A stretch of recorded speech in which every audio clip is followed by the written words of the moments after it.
Forgive the pun, but what's all this crap about gender-neutral bathrooms? Apparently some places are removing the men's and women's designations and replacing them with urinals and stalls only signs, meaning that both genders can use them interchangeably. It's ostensibly a move to make public restrooms more comfortable and inclusive for the transgendered, third-gendered, body dysmorphics, and intersexed. Yeah, that last one was new to me too.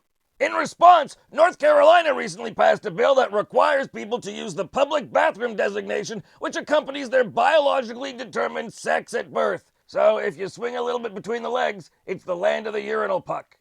First of all, if governments are going to start legislating things about public bathrooms, they should pass a bill mandating a minimum of 2-ply. If I want sandpaper, I'll go to Home Depot. But this is what we've come to. Political battles over where to take a dump.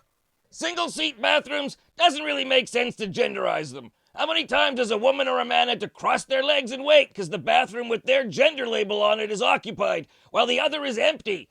There's no issue with genderless single-serve seating. But while the North Carolina bill is a massive overreaction that should be overturned, on the subject of taking away the separation of men's and women's bathrooms, no! Warning, this may get kind of graphic, but someone's got to cut through the bullshit. Shakespeare said all the world's a stage, and the bathrooms are backstage. They're a demilitarized zone in the battle of the sexes. Places where we can drop the decorum, stop sucking in your tummy, pick your nose, fiddle with a zit, check if there's food in your teeth. It's like a car service station for your body. It's amazing to me that any woman would be okay with unisex bathrooms. The way women judge each other's looks and bearing all the time, I think ladies would like less chance of being observed rather than more. Whereas men are okay letting down the facade with other men. Bathrooms are like Vegas. What goes on in there stays in there. No, I'm not talking about gay shit. I'm talking about standard restroom activities. I have nothing against gay encounters. That just doesn't fall under basic men's room etiquette. You see, I hate that. I have to take time out to insert an inclusivity disclaimer, and it throws off my flow. I am an artist, you know. Crappers! There's a reason they're called that. It's where you drop your sphincter stinkers. Launch a flotilla. Let slip the dogs of lunch. This is very important, especially in offices pondering gender-neutral bathrooms. The sense of smell is closely linked with memory, probably more so than any of our other senses. And the memory response to smells is subconscious and uncontrollable. So do you really want a coworker of the opposite sex associating you forever with the rhapsody of your bowels? The stink of your crap is the ultimate nullifier. No matter what face you put on for your coworkers, no matter what kind of image you try to project, they'll never see you the same way again after watching you walk out of a stall after dropping a bomb.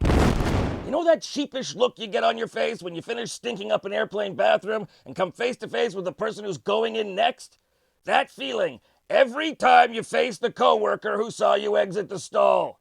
Why do you think executive washrooms exist? It's too hard for them to maintain their aura of authority and importance when you discover their crap smells just like yours and mine. Poop scent is also too personal. It's a major TMI. There's nothing more private and individual than the scent of your output. That's why animals in the wild use it to mark their territory. And I don't want to know you that well. So bottom line, shit, that was a pun. Oh, so was that. Bathroom breaks at work are stolen moments of me time when the door to the stall shuts out concerns about the outside world. This goes away when the opposite sex is allowed in.